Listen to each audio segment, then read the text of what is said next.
U.S. government agents go to an elderly Mexican couple in the desert after receiving a report of a fallen alien object. The elderly woman calls the agents to the trailer to show them her husband's strange behavior. After checking the radiation levels in the house, the men take off their gas masks and question the old man. He repeats words about rebirth several times, then looks at one of the agents and places a cross in his hands. They discover that the man was completely blind until that day, but suddenly regained his sight. Meanwhile, a mechanic, David Chamberlain, is going through a difficult time in his life. His wife Jane has died of an illness, leaving him alone with his daughter. His shop is failing due to a lack of work. David does his best to keep his job and offers his boss ways out of the crisis, but to no avail. Zach, a war veteran, enters the shop looking for work. David is forced to turn him away. In the evening, David goes to the bar and Zach is in the same bar listening to a report about the war in Iran. One of the local drunks speaks ill of the American army, saying that he would have done better on the battlefield.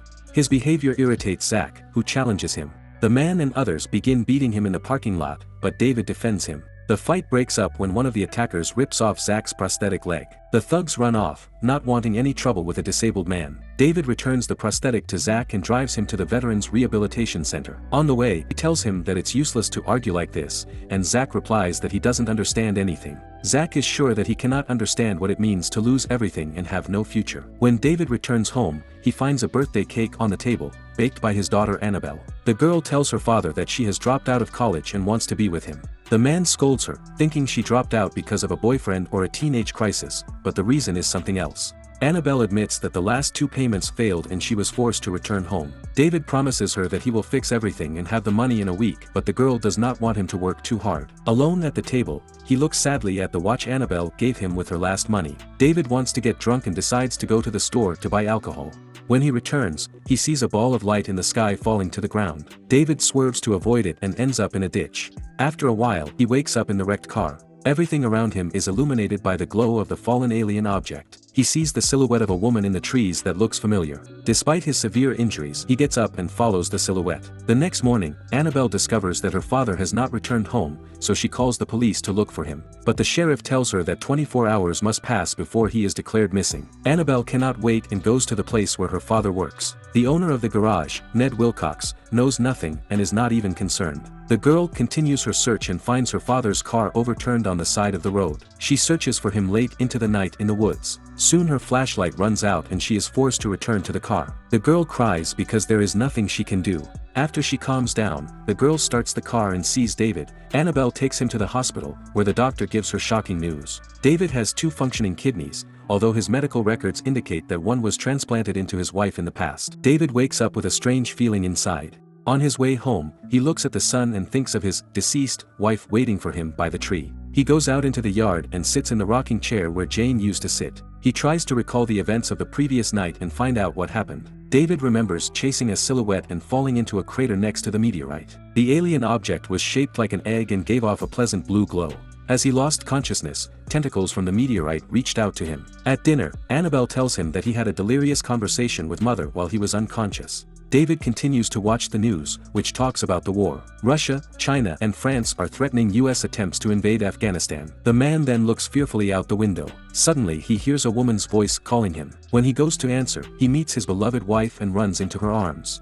In her vision, Jane shows her husband fragments of the future, one of which involves a nuclear explosion. David then goes to the garage to write down the project he saw. The man is convinced that the alien object is sending him visions through his wife and that only he can save Annabelle from danger. Meanwhile, government agents discuss with their supervisor the importance of searching for alien objects. They believe that the alien stones can have a great impact on humanity and end wars. The boss disagrees because he is convinced that the war in Iran is necessary for the country's economic recovery. Then the agent orders the professor to perform an autopsy on the old Mexican man they kidnapped for research. The professor then tells his assistant to tell the old man's wife that her loved one has died of a deadly virus. The next day, David sees his wife's old car in the garage and begins to remember her. Meanwhile, at the rehab center, Zach and his partner, Jim O'Malley, talk about the military conflicts their country has faced. Despite the amputation of his lower limb, Jim wants to return to the front lines instead of the young men. But Zach disagrees. Outside the front lines, all his heroics have served no one, and now he is unable to live in civilian society. David arrives at the rehabilitation center to offer him a job. Zach immediately accepts, and together they go into the woods.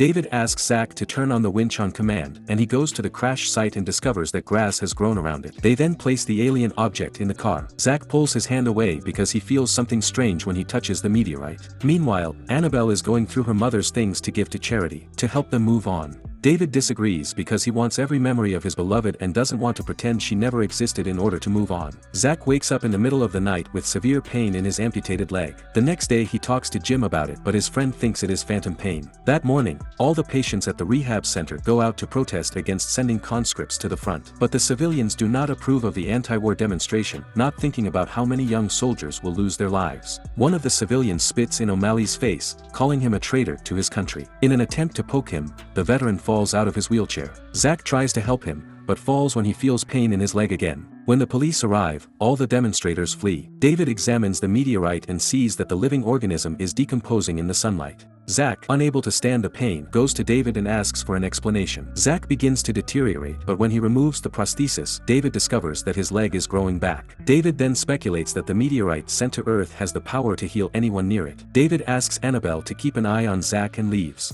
At the same time, Officer Stipe is informed of the landing of a fourth alien object. Zach has nightmares about the day he was wounded at the front, and when he wakes up he finds Annabelle standing in front of him. In the evening, David comes home and asks his daughter to help him carry Zach to the barn. He sets him down next to the meteorite and cools the object with refrigerant gas. Thin tentacles reach out to Zach and wrap around his arm. At their touch, the hunter's missing limb begins to grow. Annabelle touches the alien object and collapses, dreaming of her mother in a hospital room calling David. In the morning, the girl regains consciousness and accompanies Zach for a walk in the yard. When they are left alone in the kitchen, Zach and Annabelle discuss what happened the night before. Then they find David in the barn, designing an unusual capsule to protect the meteor from imminent danger. Annabelle is worried about her father, but he tells her to trust him. Looking over David's plans, Zach sees that the structure requires a lot of steel plates. David gets his high school friend Tony Cirillo drunk until he passes out. Then, with Zach's help, they get his keys and steal the necessary materials and a concrete mixer truck from him. Stipe and other officers arrive at the site of the meteorite fall in the woods. Only small pieces of the object remain. Sheriff Williams tells the officers about David Chamberlain, who had an accident with his car nearby. The officer speculates that David took the alien object with him. After studying the meteorite fragments, the scientists make a shocking discovery. It turns out that the object carries DNA strands from various plants and animals, including human DNA. While David and Zach develop a protective structure for the meteorite, Annabelle goes to the cemetery. The men finish building the capsule and put the meteorite inside, starting something new. At the same time, Annabelle puts an end to her past and burns her mother's belongings. The girl is stopped by government agents looking for David. When David returns, the agents question him about the incident, but the man lies and says he remembers nothing. Agent Stipe talks about the mysterious alien object and how it will help stop wars, but David is not impressed by his words. So Stipe tells him that they know he has the kidney back in his body. They also show an autopsy photo of an old man who was cured after coming in contact with the object. David then takes the cops to his barn. He tells them that he brought the object inside, but it melted in the sun. When the agents leave, Annabelle tells her father to give them what they want or risk them experimenting on him. The government agents do not believe David's lies and have him followed. David realizes this and asks his friend Tony to cover for him. Stipe tells Agent Lubinsky to lure David out with the help of his daughter. Meanwhile, Tony's boss shows him the surveillance video of David stealing the equipment. He tells him to give it all back or he will fire him. While working on the construction of the meteorite, Zach remembers his injured comrade O'Malley, who was rejected by society. Wanting justice and to give his friend a second chance, Zach returns to the rehab center. Annabelle is waiting for him and confesses that she is worried about her father because government agents might kidnap him. Zach promises the girl that he will protect him and takes her to Jim. Zach tells Jim to go with him and promises him a miraculous recovery. He shows Jim his grown leg, but his friend does not want his help. As they leave, they are kidnapped by government agents. Meanwhile, Tony finds the abandoned factory where David hid the meteor capsule. He examines the facility and demands an explanation from his friend. David tries to reassure him, but Tony calls the police. David cannot allow his secret to be revealed, so he runs at his friend and kills him. Guilty, the man enters the capsule, where life begins to develop. He sees his wife again and confesses that he does not deserve to be saved, and she agrees. Meanwhile, Agent Stipe holds Annabelle and Zach captive at David's house. On television, the news shows Russia's willingness to use nuclear weapons in response to an escalation of the conflict. Astonished that Zach's amputated leg has grown back, Stipe tells him to think about what the object could do. But Zach does not believe in ending all wars, much less in the good intentions of the government, so he remains silent. Stipe then starts beating him with a stick to get him to tell him where David is. Meanwhile, David sneaks into the barn and sets it on fire to cover his tracks. As the agents run to the barn, David enters the house and points his gun at Agent Stipe. Seizing the moment, Annabelle stuns the agent and grabs his gun. As all three flee, one of the officers shoots Annabelle, knowing that David will lead them to the object to treat his daughter.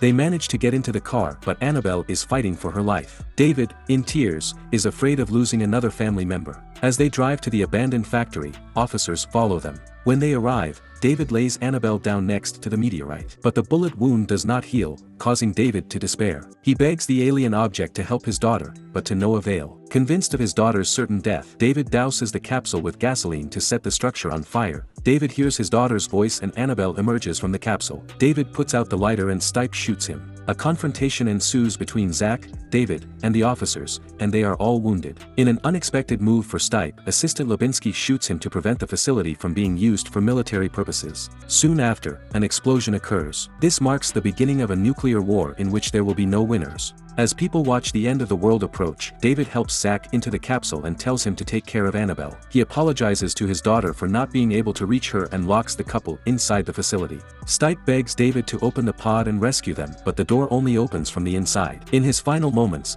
David sees his beloved Jane calling him home. Zach tries to comfort Annabelle as water begins to flow from the walls of the capsule, filling the entire room. The meteorite attacks its tentacles, keeping them alive in a cryogenic state. When Annabelle and Zach awaken after a long sleep, they discover that the entire world, except for their hiding place, has been destroyed. The capsule is covered with grass and insects, so it is very likely that centuries have passed since the nuclear war. If you liked the video, leave a like, comment and subscribe. Thanks for watching.